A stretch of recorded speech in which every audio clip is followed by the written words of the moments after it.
Margaret is 68 years old. She's received her Social Security check of 1,423s on the third Wednesday of every month for the past 3 years without a single problem. This morning, February 24th, 2026, Margaret checked her bank account expecting to see her deposit. Instead, she saw $0. She called Social Security and waited on hold for 2 hours. When she finally got through, the representative told her, "Your benefits were suspended 3 weeks ago because you didn't respond to our annual verification notice." Margaret said, "What notice? I never received any notice." The representative replied, "It was sent to your email address on January 15th. You had 30 days to respond. You didn't respond, so your benefits were automatically suspended." Margaret rarely checks email. She's 68 years old. She's always received Social Security notices by mail. She had no idea they sent something electronically. Now Margaret has no income. Her rent is due in 5 days, and she must go through a reinstatement process that could take weeks. I'm an elder law attorney, and Margaret came to me yesterday in tears. She's one of dozens of seniors I've seen this month who've been blindsided by a new Social Security Administration rule that went into effect in early 2026. Today, I'm going to explain exactly what this new SSA rule does, why it's causing so many seniors to lose their benefits without warning, which groups are most at risk, and most importantly, what you must do right now to protect your Social Security check from being suspended. This is not a future concern. This is happening right now to real seniors across America. As of January 2026, the Social Security Administration implemented 3 major changes that affect every person receiving benefits. These changes are active today. They're not proposals. They're not under review. They're the law. Let me break down each change so you understand exactly how this affects you. Change number 1, mandatory annual verification for all beneficiaries age 62 and older. In the past, Social Security would contact you if there was a problem or if they suspected fraud. Most seniors went years without hearing from the SSA at all. That system is gone. Starting this year, every single person receiving Social Security benefits must now prove their eligibility annually. Once per year, you will receive a verification notice requiring you to confirm your income from all sources, your living arrangements, your marital status, and in some cases, details about your assets. This is not optional. This is mandatory. When you receive that verification notice, you have exactly 30 days to respond with all requested documentation.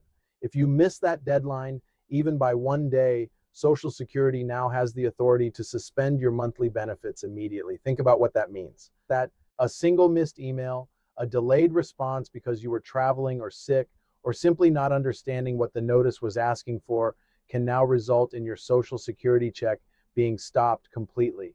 The SSA claims this is necessary to prevent improper payments. According to their own reports, billions of dollars are paid each year to people who are no longer eligible, people who returned to work and earned too much, people who remarried and lost survivor benefits, even people who have died. From the government's perspective, annual verification catches these problems faster. But from the perspective of ordinary seniors living on fixed incomes, this creates a dangerous new reality where one administrative mistake can cut off the money you need to survive. Change number 2, shift to electronic communication. For decades, Social Security sent official notices through regular postal mail in paper envelopes delivered to your home. That system is now largely gone. Under the new rule, the SSA has moved to what they call electronic first communication. For most beneficiaries, important notices, including the annual verification requests, will no longer arrive by mail. Instead, they'll be delivered electronically through email or through messages in your My Social Security online account. Here's the critical part. The moment Social Security sends an electronic notice, you are considered officially notified. It doesn't matter if you actually saw the email. It doesn't matter if it went to spam. It doesn't matter if you don't check email regularly. The 30-day clock starts ticking the instant they hit send. The only people exempt from electronic notices are beneficiaries age 75 and older, individuals who can prove they don't have internet access, and those who qualify for disability accommodations. Everyone else, every senior between 62 and 74, is now expected to monitor email and online accounts for Social Security messages. For millions of seniors who've spent their entire lives handling government business through paper mail, this is a massive and unfair burden. A simple mistake like an outdated email address, a full inbox, or a message sent to spam can now lead to suspended benefits and financial disaster. Change number 3, expanded data matching and monitoring. This is the change most seniors don't know about, and it's the most powerful. In the past, Social Security relied mostly on information you voluntarily reported. If your income changed, if you moved, if you remarried, the system depended on you to tell them. Now, Social Security is actively searching for changes without waiting for you to report them. Under the new rule, the SSA has authority to pull information from the Internal Revenue Service, state tax departments, unemployment agencies, the Department of Veterans Affairs, banks and financial institutions, and even credit reporting agencies. All of this information is compared automatically against your Social Security file. What that means is that the government may know about changes in your life before you tell them. If you take a new job, open a bank account, sell property, receive a large deposit, get married, get divorced, or move to a new address, those events can now appear in SSA databases through data sharing. If anything in those records conflicts with what Social Security believes about you, the system flags it as a discrepancy, and when that happens, the burden shifts to you to explain it. You may receive a notice demanding clarification. If the SSA isn't satisfied with your response, they can reduce your benefits, suspend them entirely, or declare that you were overpaid and demand you return money. For ordinary seniors living honest lives, this creates a reality where innocent mistakes or honest misunderstandings can quickly spiral into serious problems. Now, let me tell you which groups of seniors are most at risk under these new rules. Group 1, seniors who work while collecting Social Security. If you claim benefits before reaching full retirement age and you're still working part-time, you're limited in how much you can earn each year. Go over that limit and part of your benefit is withheld. Under the old system, most working seniors wouldn't hear about an earnings problem until the following year after filing taxes. The SSA would review your income, calculate any overpayment, and request repayment later.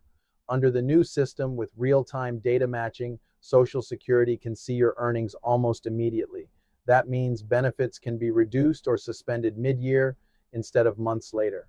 I had a client, Robert, age 64, who took early retirement but works 15 hours per week at Home Depot to supplement his income.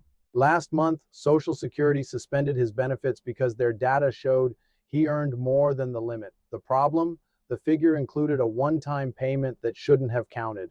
Robert is now fighting to prove his case while his monthly income has disappeared. Group 2, widows and widowers receiving survivor benefits. Survivor benefits are extremely sensitive to changes in marital status. If you're receiving benefits based on your deceased spouse's record and you remarry before a certain age, your eligibility can end. In the past, Social Security relied mostly on you to report remarriages.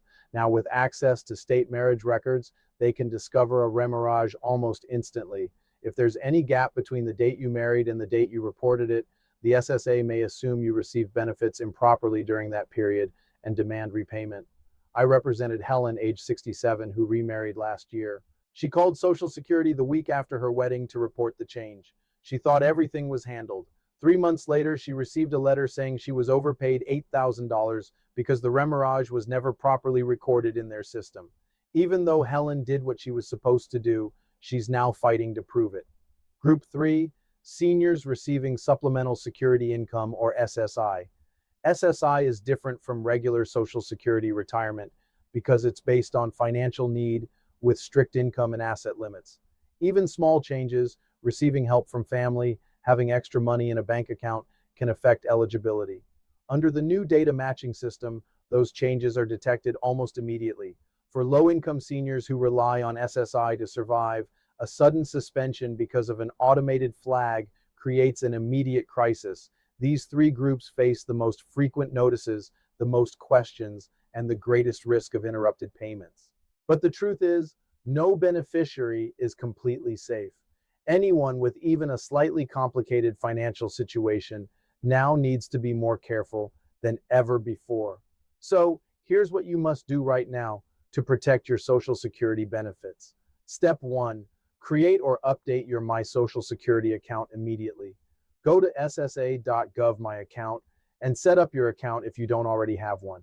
If you have an account but haven't logged in recently, access it today and verify everything is accurate. The most critical detail is your email address. It must be an email you actually use and check regularly, ideally daily. If the email on file is old, shared with someone else, or rarely monitored, update it immediately. Many experts recommend creating a dedicated email account used only for Social Security and financial matters so nothing gets lost. Step 2. Review all contact information. Your mailing address, phone number, and personal details must be correct. If Social Security tries to reach you and the information is outdated, they won't assume it's their error. They'll assume you failed to respond. Step 3. Start organizing documentation. Under annual verification, you may be asked to prove your income, living arrangements, or marital status at any time. Keep copies of tax returns, pay stubs, pension statements, bank records, and any other paperwork affecting eligibility in one safe place so you can respond quickly. Step 4. Check your My Social Security account at least once per month. Set a phone reminder to log in every month and review messages or alerts. Don't wait for Social Security to contact you. Being proactive is your best defense. Step 5. If you work while receiving benefits, keep detailed records. Save every pay-up, every 1099 form, every piece of proof about your earnings. If SSA's data shows income you believe is incorrect, those documents are your defense. Step 6. Report life changes immediately. If you move, get married, start a job, stop working, or experience any change affecting benefits, notify Social Security right away through your online account. Keep confirmation of the report. Don't assume they'll figure it out. Under this new system, silence can be interpreted as hiding information. Step 7. Never ignore a notice, even if it arrives by email. If you receive any message from Social Security, read it immediately and respond within the deadline. If you don't understand what they're asking, call 1-800-772-1213 or consult an elder law attorney before the deadline expires. Now let me explain what rights you still have. If your benefits are suspended under this new system, even though these rules are strict, you are not powerless. If your benefits are reduced or suspended, you can challenge the decision. The first step is called a request for reconsideration. Another SSA employee who wasn't involved in the original decision reviews your case. If that doesn't resolve it, you can request a formal hearing before an administrative law judge. You're allowed to present documents, explain your situation, and show evidence that SSA's decision was wrong. If the judge rules against you, there are further levels of appeal, including review by the Social Security Appeals Council and even federal court. You also have the right to representation. You can hire an attorney or qualified representative to help gather records, prepare arguments, and communicate with Social Security on your behalf. Another important protection is expedited processing. If you're facing serious financial hardship because your benefits were suspended and you rely on that money for rent, food, or medicine, you can ask the SSA to speed up review or provide temporary payments while the dispute is resolved. The key point is this: an automated suspension is not the final word. Mistakes happen. Databases contain errors, information gets misinterpreted. But the responsibility to act quickly now falls on you. Appeals require fast responses, organized documentation, and persistence. That's why staying informed and keeping good records is so critical. Let me be clear about what's really happening here. These changes are not isolated. They're part of a much larger shift toward automation in all government benefit programs. From an administrative standpoint, automated systems promise efficiency. Computers process information faster than people. Data matching catches problems that might go unnoticed for years. But for individuals who depend on these programs, the experience is very different. Automation doesn't understand personal circumstances. It doesn't recognize that you might be in the hospital, caring for a sick spouse, or struggling with memory issues. It simply follows rules and generates actions. Under the old system, many seniors interacted with Social Security only occasionally, often with help from real human employees. Under the new system, You must interact frequently with online systems, electronic notices, and rigid deadlines. For seniors who are organized, comfortable with technology, and have straightforward finances, this may work fine. But for seniors who struggle with computers, have complicated income sources, or face health challenges, the risks are enormous. A single missed email, an overlooked notice, or a misunderstood form can trigger serious consequences. That's the reality we're living in now. Margaret, the client I told you about at the beginning, is still fighting to get her benefits reinstated. It's been 3 weeks since her suspension. She's borrowed money from her daughter to pay rent. She's stressed, scared, and angry that a system she trusted for years suddenly turned against her over a missed email. I'm working with Social Security on her behalf, but the process is slow and bureaucratic. Here's what you need to remember. Your Social Security benefits are still yours. You earn them through decades of work, but protecting them now requires more attention than ever before. Check your online account regularly. Keep contact information updated. Respond quickly to verification requests. Report life changes immediately. Never ignore electronic notices. Stay organized. Stay proactive.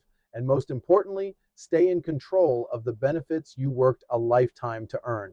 This new system may feel overwhelming, but with the right habits and awareness, you can navigate it successfully.